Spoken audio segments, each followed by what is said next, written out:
con el mero mero, con un abogado constitucionalista, además es un académico bastante conocido en nuestro país y es un amigo de la Z101 que tenía rato que no nos visitaba. Yo tenía mucho tiempo sin verlo en el gobierno de la tarde, pero nos acompaña hoy Cristóbal Rodríguez. Bienvenido. Muchísimas gracias, un placer estar con ustedes y con toda la audiencia del programa.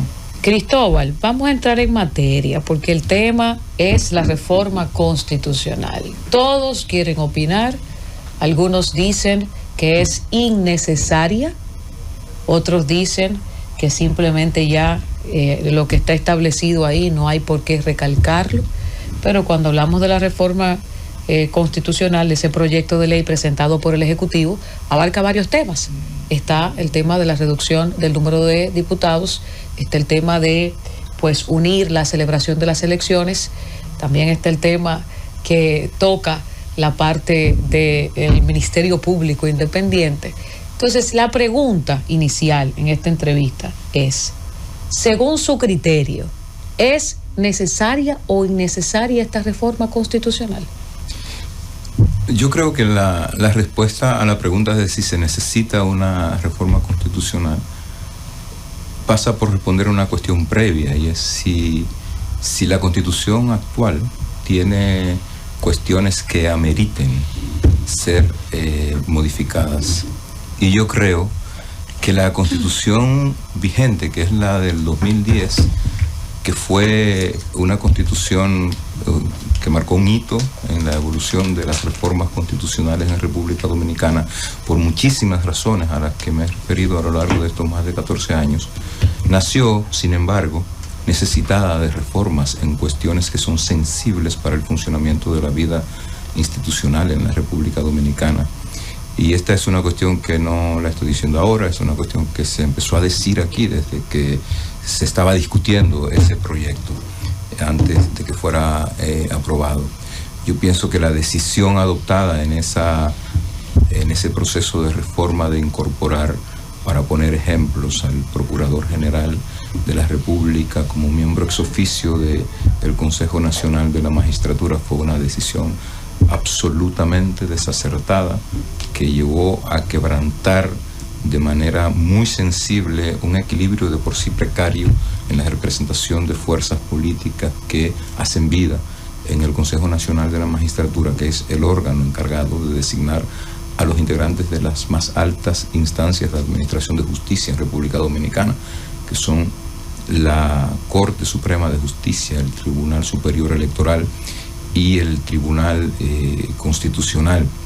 Pero no solo se trata de eso, las sociedades evolucionan y la razón de ser fundamental de la institución de la reforma constitucional es la de permitir un canal para que se hagan los ajustes que el tiempo y la transformación cultural y las transformaciones económicas y las transformaciones institucionales imponen en el ámbito de la Constitución. Así que yo creo que hay, aparte de deficiencias notables de la Constitución vigente, hay cuestiones que se han presentado como necesidades nuevas, como cuestiones nuevas que deberían discutirse en términos de sus posibilidades de pasar a formar parte de la Constitución. En resumen, yo creo que sí. Yo creo que la Constitución es una cuestión que debe someterse a revisión. A mí me hubiera gustado que tuviera un alcance mayor, que hubiera incorporado otras cuestiones, pero hay un proyecto sometido. Creo que muchas de las cuestiones que contiene ese proyecto o esa iniciativa de reforma son relevantes para un mejor y más adecuado funcionamiento de instituciones importantes del Estado dominicano. Juan Reyes. Cristóbal, una nueva reforma. En el 2010 vi que una gran cantidad de juristas constitucionalistas en lo que estaba o en lo que participaste en varias actividades, y también en el 2015 habló sobre la reforma constitucional más profunda, que fue en el 2010, y después la otra que fue en el 2015. Una nueva reforma carente de leyes que le dan fortaleza a la Constitución. No estamos sobre reformando en el sentido de que a la Constitución le hacen falta 75 leyes para hacerla útil. a iniciativas tan fuertes como el referéndum, el plebiscito, la consulta popular y la iniciativa popular y ese tipo de cosas. Cuando estamos hablando de una reforma, no estamos sobre reformando cuando hay una constitución que se transformó completamente en el 2010 y manda 75 leyes y no se han hecho. Yo no creo que hay una relación necesaria entre una cosa y la otra. No creo que sea el hecho de que no se haya aprobado el conjunto de leyes de desarrollo de la Constitución reformada en el 2010 es una excusa para no atender cuestiones atendibles en la Constitución. Okay. La inexistencia de esas leyes no impide que se revise la regla de reelección presidencial, por ejemplo, en la medida en que ese ha sido un tema que ha atravesado con una estela literalmente de tragedia toda la historia institucional de la República Dominicana. Así que yo creo que es necesario que se adopten las leyes de adaptación o que mandó la Constitución del 2010, pero al mismo tiempo creo que es importante que se discuta la Constitución. Yo no creo que la reforma de la Constitución sea un problema, ni tenga por qué serlo. Es más, me parece una contradicción que quienes se oponen a la petrificación del artículo 124 tengan como lema que la Constitución no se toca. Es decir, queremos petrificar una Constitución y al mismo tiempo nos estamos oponiendo a la petrificación de un artículo de la Constitución. Me parece una contradicción bastante notable. Cristóbal, yo participé en la reforma que se hizo en el 94. Yo era senador en ese momento. Usted es un veterano de larga data. Y en ese tiempo, la asamblea revisora ya reunida tenía que circunscribirse a lo que establecía la ley de convocatoria. ¿Ya? Si la ley de convocatoria no tocaba un artículo de la Constitución, no podía discutirse en el seno de la asamblea. Ahora han surgido teorías en el sentido de que la asamblea revisora es soberana y que puede incluso referirse a artículos que no hayan sido citados en la ley de convocatoria. ¿Qué criterio tú tienes con relación a eso? Yo creo que primero hay que poner en contexto la reforma del 94. Usted recuerda que en ese año la reforma se hizo en 2 días. Es decir, no, un solo día. Se aprobó la ley el día 11, el 14. Se discutió el 12 y el 13 y el 14 teníamos la Constitución. Sí. Y la razón de ese carácter súper expedito de esa reforma fue, lo sabemos. Porque era una crisis. Había una crisis político-institucional que para muchos llevó al país a las puertas de una guerra civil. Eso se sentaron los líderes políticos con una parte de la sociedad civil, como el señor Agripino Núñez como anfitrión en la sede de la Pucamaima, se hizo un acuerdo y ese acuerdo se decidió que debía ser traducido a disposiciones constitucionales. En ese contexto, con esa rapidez, era difícil, por no decir imposible, que se incorporaran cuestiones que dilataran la discusión en la reforma constitucional. Acuérdese que la Constitución termina aprobándose el 14 de diciembre, que era domingo. La madrugada. Que era domingo. Y el día 16 había la toma de posesión. No había tiempo para más. Entonces, poner el contexto a propósito de la pregunta de si se yo puede me refiero al procedimiento. Es que a propósito de si se puede o no incorporar cuestiones, en ese contexto era sumamente difícil. En el año 2010, la propuesta que envió el expresidente Fernández al Congreso Nacional como iniciativa para la reforma constitucional proponía la creación de una sala especializada en la Suprema Corte de Justicia como órgano responsable del control de la constitucionalidad de las leyes. Lo que se aprobó fue la creación de un tribunal constitucional y la sustracción de las competencias en materia de control de constitucionalidad a la Corte Suprema de Justicia. Para ponerle un ejemplo, el presidente de la República propuso, en lo que tiene que ver con el artículo sobre la reelección presidencial, el modelo brasileño, el numeral 30 del artículo 2 de la iniciativa enviada por el presidente de entonces, el doctor Leonel Fernández, proponía que un presidente pudiera gobernar, pudiera ser electo, gobernar dos periodos, alternar y volver. Lo que se aprobó fue que pudiera gobernar un periodo, alternar y volver. Para ponerle solo dos ejemplos de cómo en la práctica, de cómo en los hechos, lo que ha pasado casi siempre es que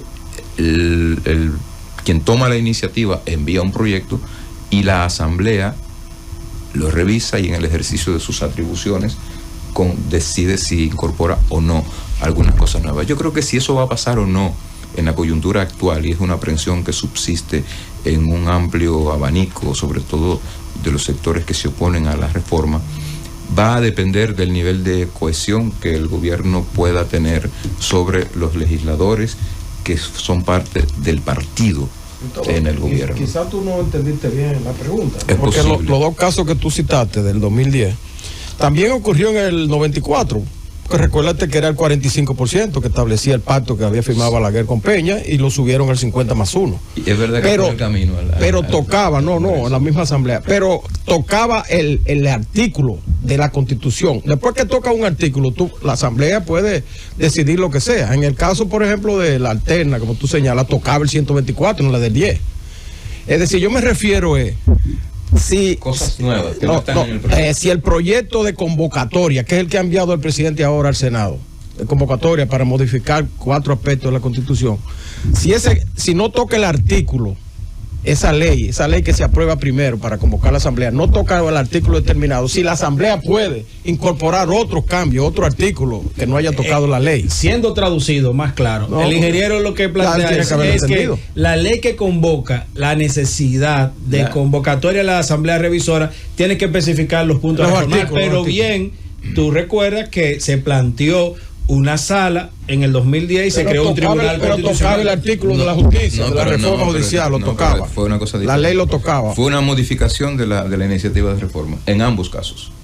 En ambos casos fue una modificación de la propuesta. Pero tocaba todos los artículos, porque recuérdate que fue una reforma amplísima, que tocaba todos los artículos de la Constitución. Sí. Pero en este caso no toca, por ejemplo, el 124, no lo toca ahora.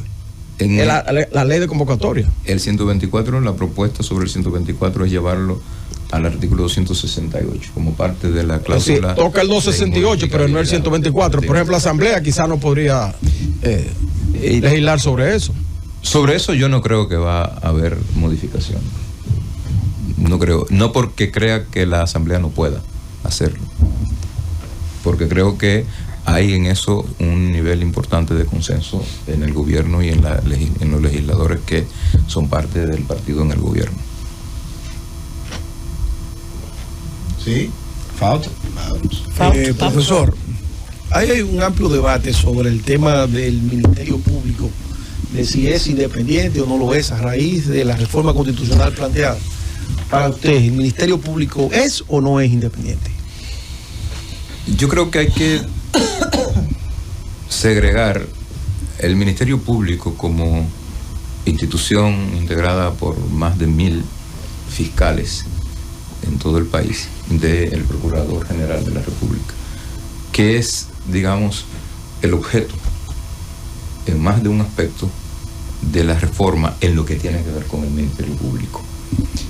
Y pienso que en relación con eso, la propuesta, el aspecto más relevante en mi lectura del proceso es el que tiene que ver con la ampliación del régimen de incompatibilidades que tiene la Constitución actual, que es un régimen de incompatibilidades que realmente no establece ninguna incompatibilidad sustantiva para ser, te dice, para ser Procurador General de la República hay que tener más de 30 años, tener más de 12 años en el ejercicio de la función. O sea, lo que plantea la Constitución son condiciones de acceso al cargo. Ese no es un régimen de incompatibilidad. Un régimen de incompatibilidad se refiere a cuestiones que, si se conjugan en la persona propuesta, la inhabilitan para ser procurador.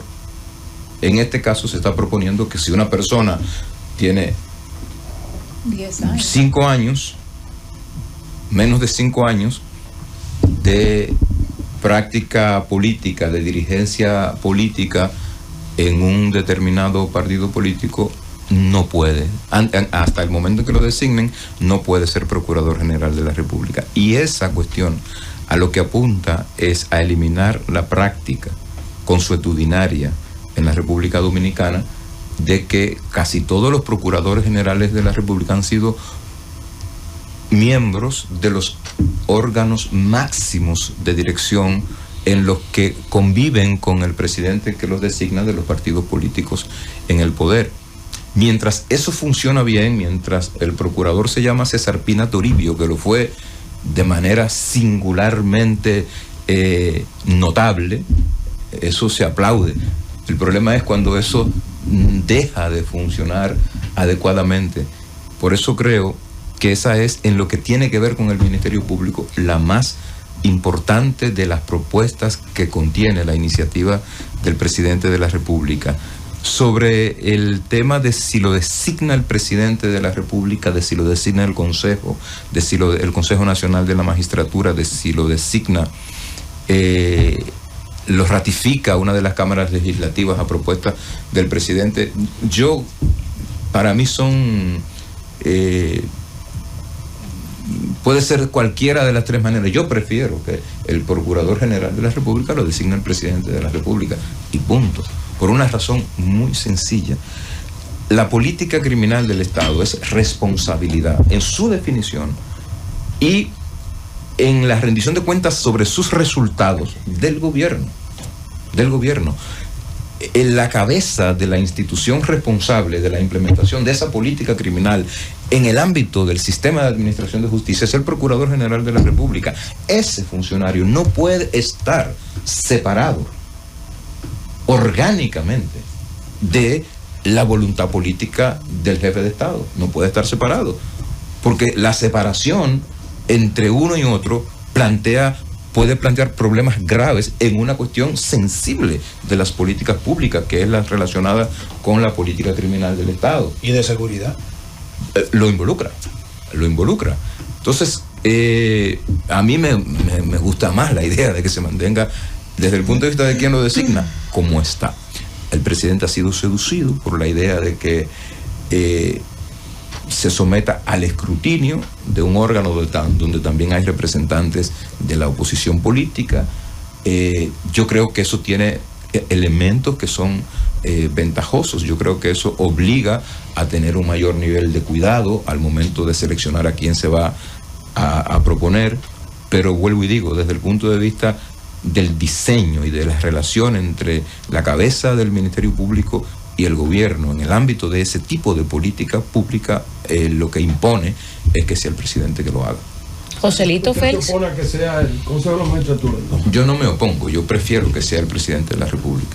Yo digo porque puede llegar un momento en que el Consejo de la Magistratura esté dominado por la oposición, entonces le impongan un procurador al presidente de turno. Esa es una posibilidad y ese es un riesgo. Joselito Félix. Lo he escuchado decir que hay temas que revisar de la Constitución de la República y siento como que queda abierto, viendo más allá de lo planteado, ¿verdad?, como propuesta inicial enviada por el Poder Ejecutivo de que se unifiquen las elecciones, de que se reduzcan los diputados, de que el Ministerio Público Independiente. Usted, como jurista, aprovechando el momento de que va a haber una reforma constitucional, ¿cree usted que se debe reformar o se deben reformar otros aspectos de la Constitución? Y segundo, el gran debate se ha centrado en si es necesario de que el presidente ponga un transitorio, un candado, para no reelegirse, ya que se establece en la Constitución. Usted, como jurista, ¿es necesario o no? Porque ese es el gran debate. Vamos a empezar por esto último. Las disposiciones transitorias en todos los textos normativos son eso, transitorias. Están son como los pasajeros en los aeropuertos, que hacen una escala de tránsito de Madrid a Budapest. Su destino no es Madrid, están temporalmente ahí hasta que llegue su vuelo. Entonces, las disposiciones transitorias están condicionadas a la realización que condiciona su transitoriedad. Te pongo ejemplos. La reforma del 2010 dispuso la creación de un tribunal constitucional, pero un tribunal constitucional tú no lo creas de un día para otro, ¿verdad?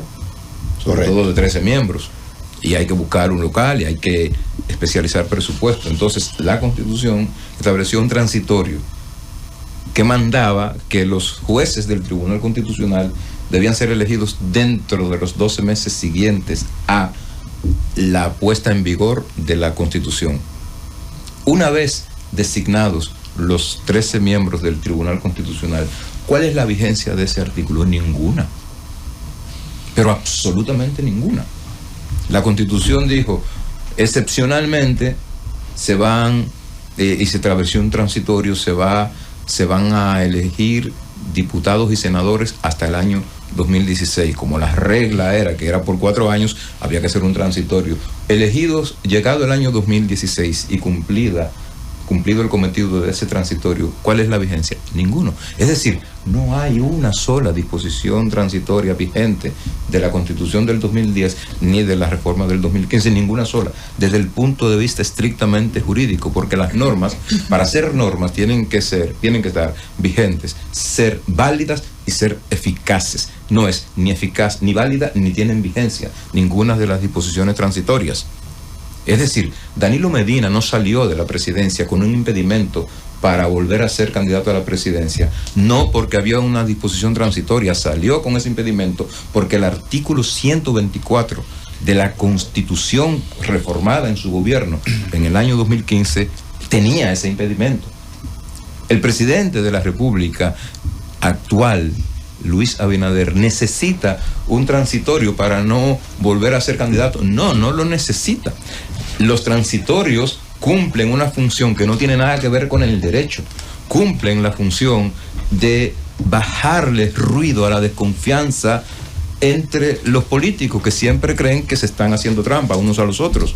Entonces, Danilo Medina tenía que mandar la certeza a sus opositores internos en el Partido de la Liberación Dominicana de que era verdad que él no iba a volver, y dictó de viva voz el transitorio 22º. Pero eso no es jurídico, eso no es derecho, eso es para que de verdad le creyera. Lo mismo pasa. ¿Cuál era la aprehensión más importante con la iniciativa de reforma? Si el presidente se iba a rehabilitar. Esa era la aprehensión más grande. O si se iba a rehabilitar a Danilo Medina, o si se iba a inhabilitar a Leonel Fernández. Así es. Esa era toda la escaramuza alrededor de eso. Bueno, por eso, no por nada que tenga que ver con el derecho, se va a establecer un transitorio. La otra cuestión era que usted dice que hay cosas que revisar de la Constitución y quedó abierto, pero más allá de la propuesta del anteproyecto que envía el gobierno, hay otros aspectos que usted entiende que hay que tocar, reformar, que es importante aprovechando la reforma constitucional.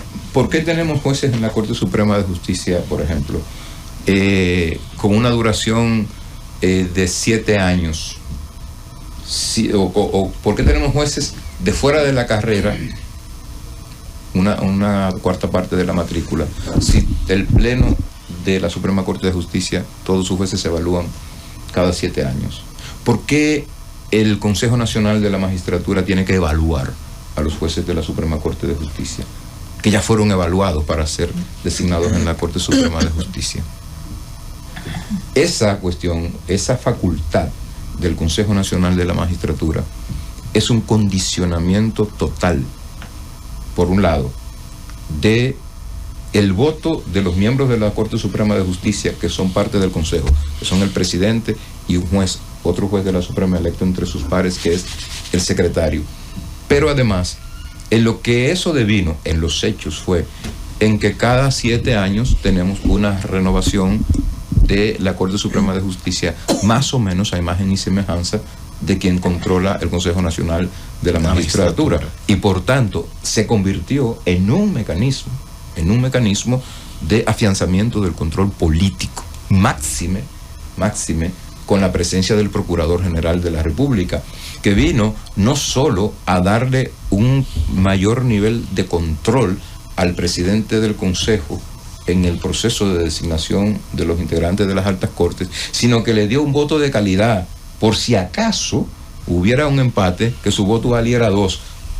Eso significa que el presidente de la República, quien sea, en el esquema actual de composición del Consejo, puede decidir por sí solo, sin negociar, sin transar, sin tomar el parecer de nadie más, decidir quiénes son los 23, 49 magistrados más importantes de la República Dominicana.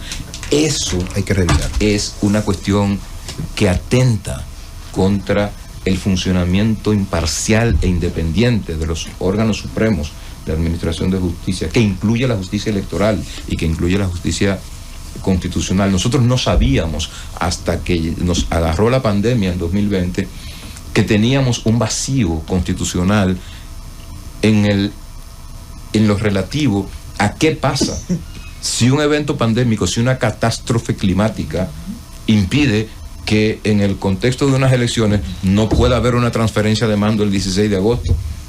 Esa fue todo, ustedes se acuerdan que esa fue una discusión, pero una discusión tremenda, porque no hay nada claro en la Constitución. Entonces todo el mundo tenía que especular. No, lo que eso significa es que el presidente en ejercicio sigue. No, lo que eso debe significar es que se constituya un triunvirato. De todo eso se habló aquí. Entonces, los hechos, lo que quiero decir es, la práctica viva de la vida en sociedad te va trazando las pautas de lo que la Constitución amerita tener. ¿Entiendes? Entonces, por eso yo creo, y hay muchas otras cosas. Por ejemplo, nosotros tenemos que volver a pensar si este país necesita una Cámara de Cuentas como un órgano colegiado. Porque lo que nos sigue diciendo la realidad es que sigue infuncional.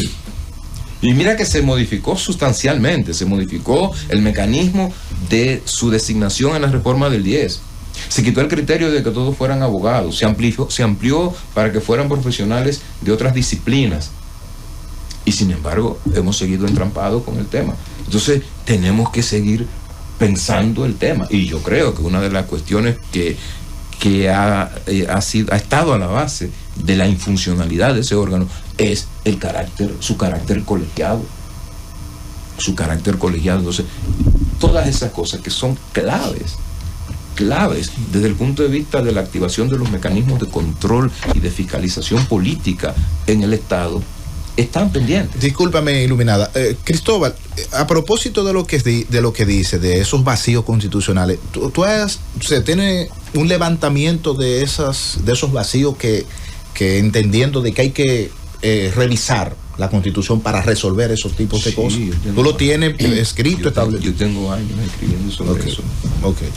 La renuncia del alcalde de La Vega demostró que hay un vacío en la Constitución en ese aspecto, porque se le quitó de la función del presidente designar por decreto un sustituto en caso del vacío que ha habido en La Vega. Eso está claro en lo que tiene que ver con los legisladores. Sí. O sea, la Constitución dice cómo se suplen las vacantes de los legisladores.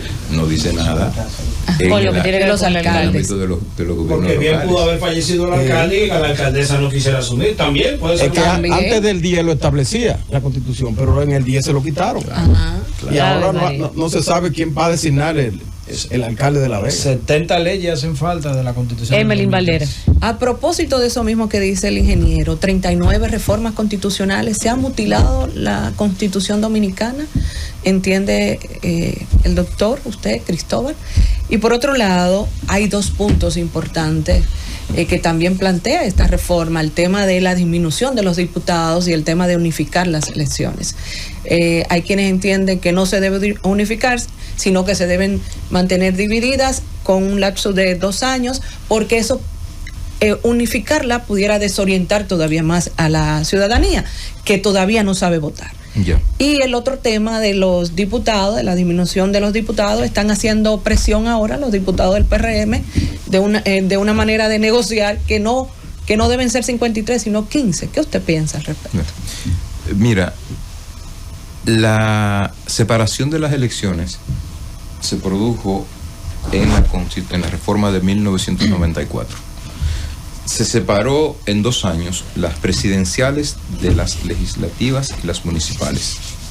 Y entonces nosotros empezamos a tener, a partir del año 1998, elecciones de medio término, que se llamaban. Sí. Elecciones de medio término. Eran municipales y congresuales. O sea, eran elecciones municipales y congresuales. ¿Cuál fue el motivo? ¿Cuál era el motivo detrás de esa separación?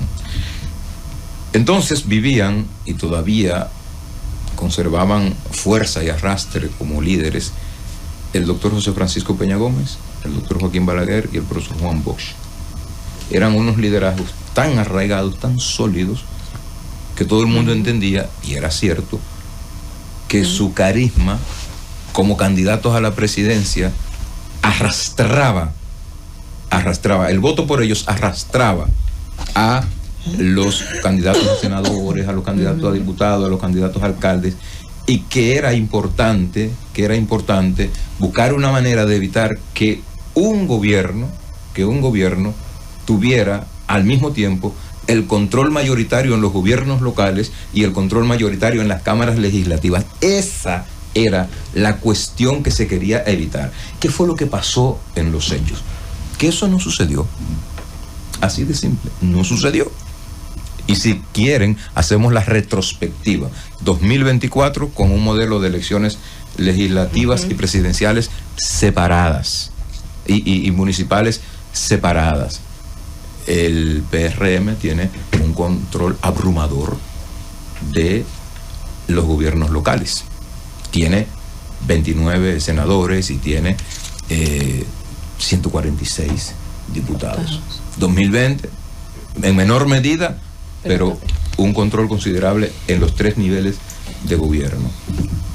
2016, Danilo Medina, presidente, sacó el PLD 127 escaños en la Cámara de Diputados. 127 escaños es 2/3 más un diputado. O sea, es decir, no es la primera vez que un partido en el gobierno saca 2/3 partes de la matrícula de la Cámara de Diputados. Pero ese arrastre vino ocurriendo luego de la del 10, de la reforma del 10. Porque recuérdate, cuando se hizo esa división en 96, en el 98 el PRD arrasó, pero luego perdió la elección en el 2000. No, mire qué pasó. Si quiere empezamos a contar del 98. En el 98 fue la única vez, oiga bien, la única vez en todos los 30 años que han pasado desde la reforma del 94 en que el partido de oposición logró un equilibrio ligeramente superior al del gobierno. Y la razón de ser fue el voto en función, el voto afectivo en ocasión de la muerte de José Francisco Peña Gómez. Es decir, que no tuvo que ver con la decisión de la separación de las elecciones.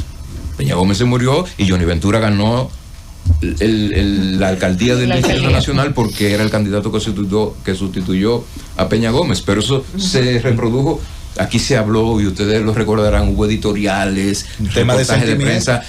El Cid Campeador se convirtió en un personaje conocido por todo el mundo aquí, porque Peña Gómez representaba al Cid Campeador que ganaba batallas desde la muerte. Esa metáfora se convirtió en parte del día a día. Peña Gómez ganando después de muerto las elecciones. Es decir, la ganó la muerte de Peña Gómez, no la decisión política de separar las elecciones. Pero desde el 2002 en adelante, que fue la próxima de medio término, ha pasado lo que le estoy contando. Sí. Ha pasado, y le voy a decir más. Tuvo el Tribunal Constitucional que dictar una sentencia en el año 2019 declarando la inconstitucionalidad de un nivel de arrastre que permanecía entre senadores y diputados. El voto por el diputado arrastraba al senador y viceversa. Y aún así, mire lo que tenemos hoy y mire lo que tuvimos en el 20, un año después de la sentencia. Entonces, ¿qué es lo que eso significa, Emily? Que el problema del control a nivel de las distintas instancias de gobierno por un único partido La experiencia nos ha dicho que no tiene que ver con una modalidad de elecciones separadas o conjuntas. Mi conjetura es que tiene más que ver con el control del presupuesto general del Estado. Y que por tanto, a donde hay que apuntar, si queremos garantizar unos niveles mayores de equilibrio en la representación, en la correlación de fuerzas en los distintos niveles de gobierno en la República Dominicana, es a controlar el cuánto y la procedencia de el dinero para las campañas políticas, porque eso es lo que al final decide quién controla y quién se queda en minoría en las cámaras. No es casual que consuetudinariamente el partido en el gobierno tenga controles notablemente mayoritarios en ambas cámaras y en los gobiernos locales. No es casual y no tiene que ver con la separación de elecciones. Por tanto, yo estoy de acuerdo con que se unifiquen las elecciones, porque no solo es que no se cumplió con la motivación que llevó a separarlas, sino porque además encarece de manera tremenda el costo, pero además, unas elecciones municipales. Nosotros nos vamos a enterar en este país cuando se desclasifiquen los mensajes de WhatsApp, las llamadas telefónicas que se hicieron en la crisis que llevó a la suspensión de las elecciones en febrero del 2020. Nos vamos a enterar de qué fue lo que realmente pasó. ¿Cómo? Porque el tema es que unas elecciones separadas en 3 meses, de las presidenciales y legislativas, fue siempre una amenaza para la estabilidad del sistema electoral. Es decir, para empezar, el nivel de presión que eso supone para el calendario electoral, para el funcionamiento adecuado de los órganos de control electoral, Junta Central Electoral, juntas municipales, Tribunal Superior Electoral, respecto de más de 4.000 funcionarios municipales que son electos cada 4 años, que el partido que los postula no puede darse el lujo de perder, porque perder significa el pronóstico de que perderán en mayo. Eso fuerza a buscar, por eso se ha intensificado la presencia del dinero en la política, y por eso se ha intensificado el recurso a las instancias de resolución de conflictos, porque hay que buscar todos los mecanismos para que, entonces, los legisladores los alcaldes son electos en febrero, tercer domingo de febrero, toman posesión en abril. Pero la campaña para ellos empieza en octubre, pero en octubre los partidos tienen que elegir a sus candidatos, pero para ser elegidos en octubre tienen que empezar en junio su campaña, pero tenemos el fantasma de la doble vuelta y elecciones en mayo. Es decir, el nivel de sobresaturación que supone esa separación no lo soporta más la sociedad dominicana, señores, además del costo. Denle la primicia a la Z de que fue además las elecciones del 20. Cuando se desclasifique, si hay un intento de desclasificar esos mensajes. Yo interpreto que hay un banco de mensajes que no ha salido a la luz pública. Sí, pero el país quisiera saber porque el doctor conoce lo que pasó. No, yo no conozco lo que pasó. Yo lo que usted conoce bien. Yo también. De la primicia. Había otra pregunta. No, el doctor tiene la primicia, pero no la quiere dar. No, yo creo que fue exactamente esa. Vamos con la pregunta de Erinia Peralta. Bueno, estamos, ¿cómo se dice? Desmenuzando la reforma constitucional. Sí, un banquete. Yo quiero preguntarle sobre un tema que ha estado, de la reforma que se ha estado discutiendo en esta semana, y es la propuesta del presidente Abinader de la reducción de escaños en la Cámara de Diputados. Y cuando uno observa lo que se dice, tanto a favor o en contra, sobre todo en contra, vemos argumentos del tipo que afectaría la representatividad, otros que dicen que afecta el derecho a elegir y ser elegido de los diputados. O sea, un conjunto de argumentos para oponerse, y ahora vemos que los diputados dicen, bueno, lo podemos dejar en 10 o en 15, la reducción, como un regateo. En términos constitucionales, ¿hay alguna violación de derechos, por ejemplo, del derecho a elegir y ser elegido, de esta propuesta? ¿Y cuál es su perspectiva, tanto personal como desde el punto de vista jurídico, de este punto de la reforma constitucional? Mira, el lunes pasado, hace 2 días, el expresidente Leonel Fernández publicó en su columna en el periódico Listín Diario, Observatorio Global, un artículo muy didáctico en el que afirmaba que la disminución de la matrícula de diputados y la unificación de las elecciones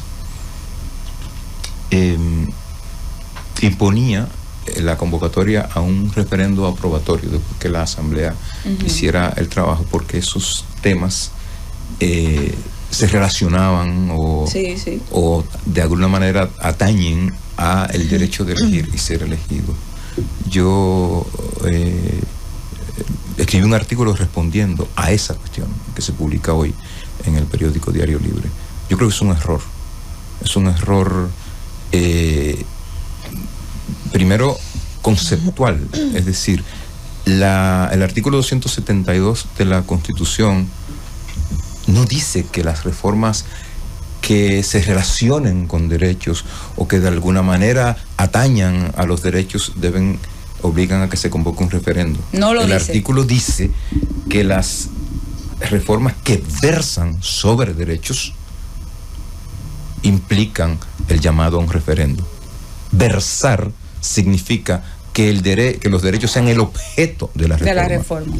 El objeto de la reforma. El objeto de la disminución de la cantidad de diputados no es una cuestión sobre derechos. Tiene que ver, de conformidad con lo que dice el artículo 81 de la Constitución, con la composición, estructura y criterios de representación en la Cámara Baja. Y ni la estructura, ni los criterios de representación, ni la composición de la Cámara Baja son materias que el artículo 272, para las que el artículo 272 exige un referendo. Por tanto, creo que es erróneo el razonamiento según el cual esto obligaría a un referendo porque es una cuestión de derechos. Nadie tiene derecho a ser senador o diputado, ni a ser presidente de la República. Usted tiene derecho a presentarse. A presentarse. Tiene derecho a votar o a presentarse como candidato a través de los cánones que la legislación habilita para eso. Pero si usted, si lo que hay, aquí hubo un tiempo que lo que había era 150 escaños, 138 escaños. Luego 150, luego 178, y mira dónde hemos llegado, luego 190. Entonces voy al tema de la pertinencia o no de la reducción. Estados Unidos, en el censo que cortó en el año 2022, tiene una población de 333.3 millones de habitantes y una representación en el equivalente a nuestra Cámara de Diputados, que es su Cámara de Representantes, de 435 representantes. Ella lo dijo ayer, pero nos estamos riendo un poquito. 35 representantes. Pero si salimos de Estados Unidos y nos quedamos en nuestro entorno, solo Uruguay tiene más. Solo Uruguay, en toda América Latina, tiene una proporción entre población y representación superior a la nuestra. Es decir, nosotros somos el segundo país con un mayor nivel de diputados por kilómetro cuadrado y por habitantes. De la región. De toda la región. Es decir, nosotros tenemos un problema de sobrerepresentación que no pasa solo, no sucede solo en la Cámara de Diputados. Sucede también en el Senado. Claro. Y sucede sobre todo, y eso no se está viendo, en el ámbito de los gobiernos locales. Aquí todas las semanas se están creando distritos municipales, distriticos municipales. Bueno, hoy salió un trabajo en Diario Libre que habla de que partiendo del censo último, ya muchos de esos distritos municipales y municipios no tienen la cantidad de habitantes que deberían tener para... Entonces, en resumen, ¿qué yo pienso de esa propuesta? Yo creo que es sano es sana la iniciativa de reducir. Yo creo que falta la regulación normativa para hacer una adaptación adecuada de la disminución que sea proporcional a la cantidad de distritos electorales y su población. Tal vez eso debió hacerse antes. Ese criterio establecer. Tal vez eso, pero es clave. O sea, tú tienes que tener una proporción entre cantidad de distritos electorales, población y representantes a nivel de la Cámara de Diputados por distritos electorales. Ese va a ser probablemente uno de los desafíos mayores de ingeniería constitucional después de la reforma, junto con el tema de la unificación de las elecciones, porque eso ya correspondería a la Junta Central, ese trabajo y al Congreso, y al Congreso, porque la unificación de las elecciones va a implicar una alteración del calendario electoral, una alteración de las fechas de toma de posesión, de las fechas de elección, y todo eso pasa por normativas que una parte las da la Junta en ejercicio de sus potestades reglamentarias y otras las debe dar el Congreso de la República. Nilda Alanís. Bueno, pues definitivamente estamos saliendo muy edificados de todo lo que tiene que ver con esta exacto, de esta reforma. Nuestros oyentes están... Así es. Y yo escuchaba, y debo dar el crédito, y un planteamiento, un análisis que hacía el pastor Dio Astacio, que es el alcalde de Santo Domingo Este. Y este decía que la Constitución se ha modificado 39 veces, pero que esta sería la primera ocasión en que un presidente lo haría para quitarse poder. Que todas las demás, la voluntad de los presidentes ha sido darse poder, perpetuarse. Esto haría más fácil que se diera esta modificación, porque se ve una voluntad del presidente de realmente obrar en favor del país, quitándose también él, siendo implicado de restarse esa cuota de poder. Mira, Nilda, yo quiero aprovechar tu pregunta para referirme a un tema que está directamente relacionado con el elemento para mí capital de la propuesta, que es el de la reelección presidencial. Uh-huh. Es decir, es una verdad incontrovertida. Nosotros hemos tenido, se ha repetido mucho en esta conversación, 39 modificaciones constitucionales, el 92% de las cuales han tenido que ver con la prolongación del periodo de gobierno, uh-huh, o con la adecuación a los intereses políticos del presidente de turno de la Constitución, de una Constitución que es un impedimento para continuar en el ejercicio del gobierno. Para perpetuarse. Es decir, ha habido una práctica a lo largo de 180 años de vida republicana que se ha expresado en una especie de perversión, de burla de la Constitución. Pero no se trata solo de la frecuencia con que la Constitución se ha reformado, alrededor de la frecuencia y la cantidad de veces que la Constitución se ha reformado alrededor del tema del ejercicio del gobierno, del periodo del gobierno y de la reelección presidencial. Se trata de preguntarnos cuáles han sido las consecuencias políticas de esa práctica. Esa práctica estuvo entre las causas directas de la primera guerra civil que hubo en la República Dominicana en 1857, la denominada Revolución del Cibao. Esa práctica estuvo como causa central de todos los golpes, los contragolpes de Estado, los gobiernos despóticos, las dictaduras militares que tuvo el país durante toda la segunda mitad del siglo XX y durante una buena parte del siglo XIX y durante una buena parte del siglo XX. Hay que recordar que fue la decisión de Horacio Vázquez en 1927 de modificar la Constitución para permanecer 6 años en el poder, cuando la Constitución en el marco de la que fue electo decía que eran 4,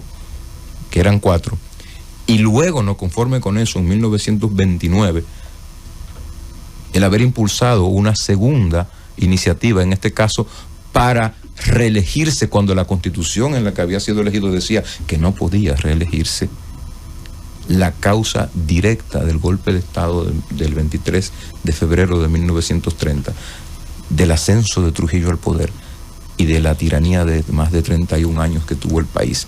Lo que quiero decir, no son banales, son profundamente trágicas, profundamente perturbadoras las consecuencias que la cuestión de la reelección ha tenido para la vida política e institucional del país. Esto sin contar las perturbaciones económicas que cada uno de esos eventos ha significado para el país. Esto sin contar con las divisiones partidarias y por tanto con el quebrantamiento de cuestiones básicas de la democracia que eso ha significado. Hay que recordar que si bien el PLD materializó su división en el año 2019, el germen de esa división se sembró en la modificación constitucional del 2015. Y hay que recordar que la reforma constitucional del 2002, con el PRD en el poder, fue la causa de una de las tantas divisiones políticas en ese partido. De ahí surgió el PRSD, presidido por el licenciado Atuey de Camps, que hoy es aliado con el Partido Revolucionario Moderno. Hago este relato breve, sucinto, para reiterar, yo creo que la propuesta más trascendente desde el punto de vista político contenida en la iniciativa de reforma del presidente Luis Abinader es la que tiene que ver con el objetivo de poner a descansar de esa incertidumbre y de sus consecuencias posibles a la sociedad dominicana. Yo hubiera preferido un incremento de los regímenes de mayoría en cada uno de los momentos, pero también entiendo que a 3 meses de haber terminado un proceso electoral con una agenda de modificaciones legislativas que pasan por una reforma laboral, por una reforma tributaria, por una reforma de la seguridad social, tiene un peso político muy grande llevar al Estado, a la sociedad dominicana, a un certamen electoral para que se entienda, porque un referendo es eso, un proceso electoral, donde la Junta Central Electoral tiene que convocar a todas las asambleas electorales, como lo hace el tercer domingo de mayo de cada 4 años y el tercer domingo de febrero de 4 años, pero en vez de por candidatos, la gente va a votar por un sí o por un no respecto de aquello que se le consulta. El que propone un referéndum está proponiendo algo que es una desfachatez porque no está regulado por ley. Porque tú quieres que hagan un referéndum, pero primero hay que aprobar la ley que lo regule. Pero no solo no está regulado, es que el proyecto, ninguno de los contenidos del proyecto lo amerita. Claro. Se dice, amigos muy queridos, además, dicen, es que petrificar la regla de elección, llevándola al artículo 268, implica la modificación del procedimiento de reforma de la Constitución.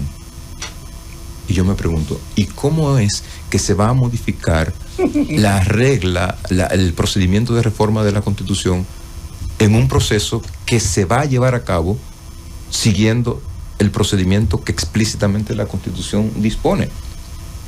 Yo no veo la manera, pero además no hay posibilidad de modificar, de que se modifique el procedimiento por el impedimento de reforma de la Constitución sobre un ámbito específico, en este caso la regla de reelección, porque no puede haber procedimiento de reforma sin objeto de reforma.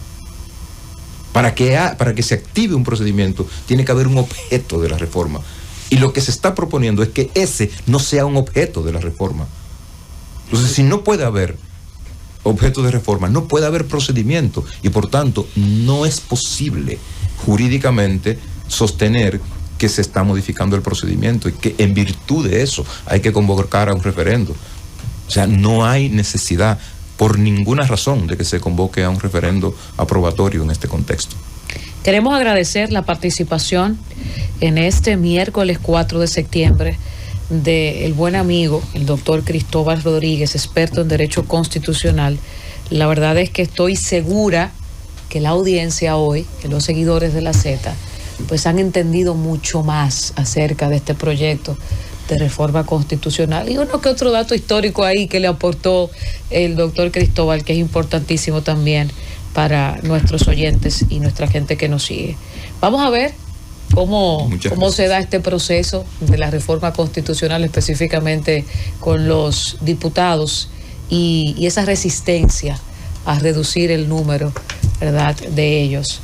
Lo importante es conocer, ¿verdad?, a nivel legal, a nivel constitucional, en qué nos aporta, porque dicen algunos de la oposición que eso es innecesario, esa reforma. Se van a poner de acuerdo. ¿Ellos se van a poner de acuerdo? Sí. Bueno, dice Cristóbal que se van a poner de acuerdo. Francis, ¿qué tú...?